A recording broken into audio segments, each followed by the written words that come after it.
प्रिय दर्शकबिन नमस्कार। छुट्टै राज्य गोर्खाल्यान्डको निम्ति आफ्नै शरीरमा आगो लगाएर आत्मदाह गर्ने मङ्गलसिंह राजपूतले शहादत प्राप्त गरेको 8 वर्ष पुरा गरेको छ। तर उनको शहादतको 8 वर्ष बितेर जाँदा समेत गोर्खाहरूले गोर्खाल्यान्ड राज्य पाउन सकेका छैनन्, जसको कारण भविष्यमा गोर्खाल्यान्ड राज्य गठनको निम्ति अझै कति मङ्गलसिंह राजपूतहरू जन्मन पर्ने हुन् भन्ने प्रश्न उठिरहेकै छ। मङ्गलसिंह राजपूतले शहादत प्राप्त गरेको अवसरमा आज उनको 8औं पुण्यतिथि पालन गरियो। कालेबुङको होम्स स्थित मङ्गलसिंह राजपूतको शहीद बेदीमा पालन गरिएको 8औं पुण्यतिथिको अवसरमा उनकी श्रीमती मन्जु राजपूतले आफ्नो पतिले छुट्टै राज्य गोर्खाल्यान्डकै निम्ति प्राणको बलिदान दिए पनि आजसम्म उनको सपना पूरा हुन नसकेको गुनासो पोखेकी छिन्।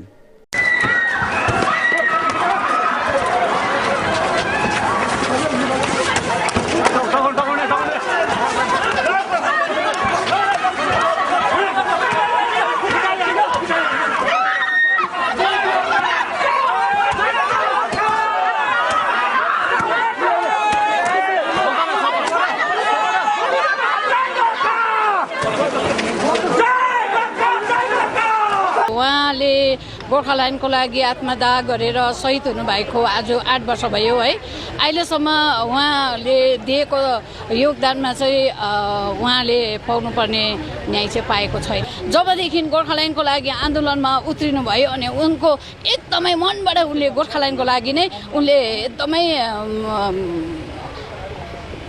उसको एकदमै डेडिकेट थियो। उसको एकदमै गोर्खाल्यान्डको लागि नै उहाँले म यो गर्छु, म यो कमाउँछु, यो गर्छु भनेर उहाँले गर्नै भएन।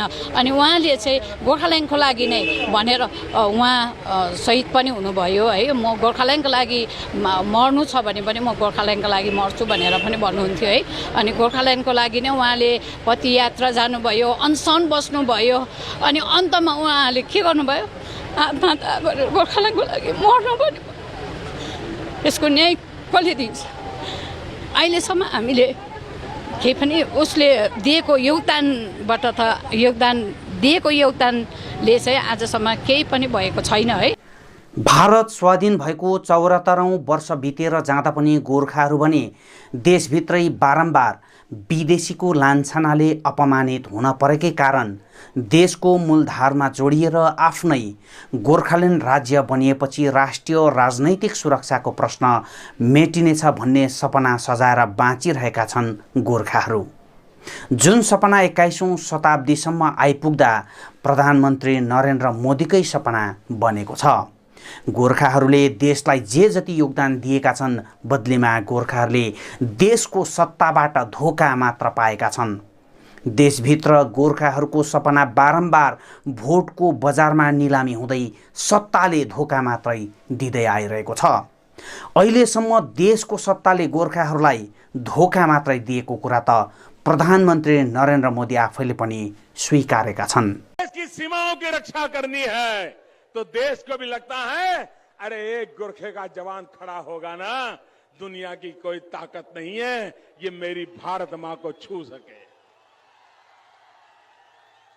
अपने त्याग से, तपस्या से, समर्पण से, बलिदान से ये हमारे गोरखा भाइयों ने इस देश की रक्षा की है। शान बान शान में उन्होंने बढ़ोतरी की है। लेकिन उनको जितने वादे किए गए, वादे किसी ने पूरे ही नहीं किए। हर कोई उनसे धोखा करता रहा। बहुत सालों से उनके गोरखा कम्युनिटी की 11 बिरादरी उनको शेड्यूल्ड ट्राइब में, एसटी में जगह देने के लिए वादे सबने किए, लेकिन काम किसी ने नहीं किया। देशको सत्ताबाट बारम्बार धोका मात्र पाएका गोर्खाहरूले प्रधानमन्त्री नरेन्द्र मोदीकै सत्ताले पनि धोका नै दिँदै आएको छ।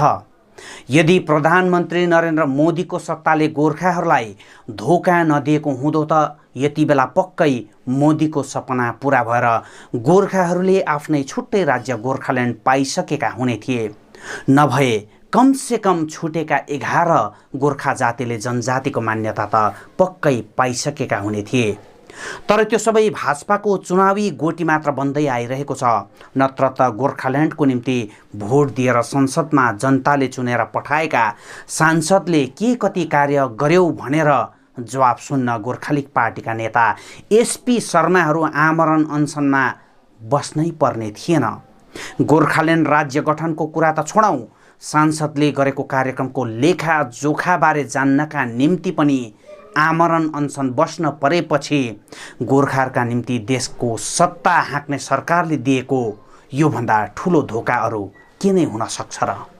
अखिल भारतीय गोर्खालिग पार्टीका महासचिव एसपी शर्माले दार्जिलिङमा सांसद राजु विष्टलाई चुनाव जितेर गएको यतिका वर्षसम्म गोर्खाहरूको निम्ति कति काम गर्यौ भनेर प्रश्न गर्दै आमरण अनसन बसेपछि अहिले आएर दार्जिलिङ पहाडमा छुट्टै राज्य गोर्खाल्यान्डको खरानीभित्रको आगो धुवाँ उडेर सल्किन थालेको छ। किनभने उनको आमरण अनसनमा बिस्तारै मानिसहरू जोडिन थालेका छन्।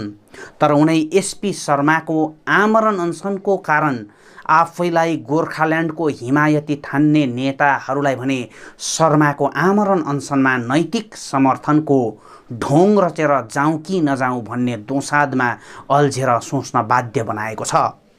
किनभने आमरण अनसन स्थलमा जाउँ त गोर्खाल्यान्डको कट्टर विरोधी ममता ब्यानर्जी सरकारको कस्तो नजर पर्ने हो, अनि नजाउँ त गोर्खाल्यान्डका पक्षधरमा रहेका जनताले आफैलाई धिक्कार्ने पो हुन् कि भन्ने अवस्थामा अहिले घरि नेताहरू बस्न परिरहेका छन्। शर्माको आमरण अनसनको आज तेस्रो दिनमा उनको स्वास्थ्यमा निकै गिरावट देखा परेको छ भने जवाबदेहीबाट भागेर सांसद राजु विष्ट अहिलेसम्म मौन बसेका छन् भने जनतालाई चुनेका अर्का जनप्रतिनिधि अर्थात् दार्जिलिङका विधायक निरज जिम्बा भने सांसद राजु विष्ट र भाजपाको बचाउ गर्दै आमरण अनसनमा बसेका गोर्खालिग पार्टीका महासचिव एसपी शर्मालाई लठुवा र ढटुवा भन्नमा नै मक्ख परेका छन्। सुनौ त विधायक निरज जिम्बाले दिएको एक अन्तर्वार्तामा एसपी शर्मालाई के भने। यो लठुवाहरूले पोलिटिकल साइन्स किताब पढाउँछ। एसपी शर्मा लठुवा हो।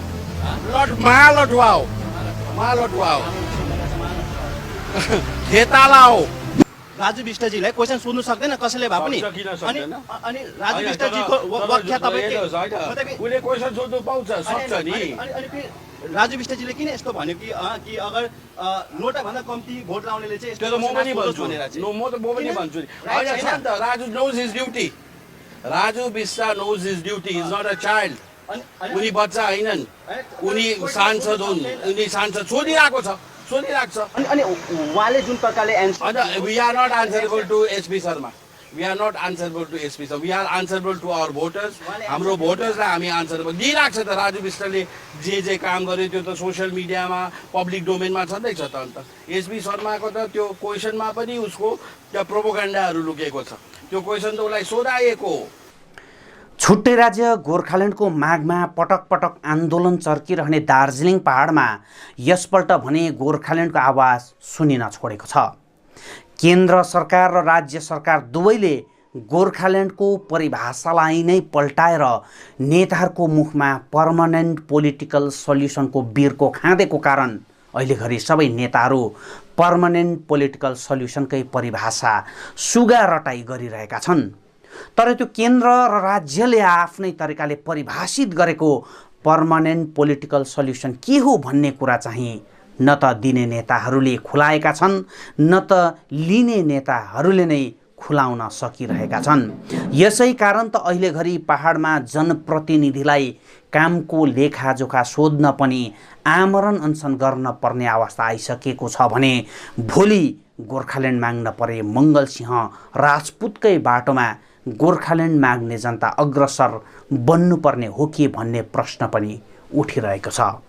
हवस् त दर्शकवृन्द, अर्को कार्यक्रममा भेट हुनेछ। तबसम्मको निम्ति बिदा दिनुहोस्। नमस्कार।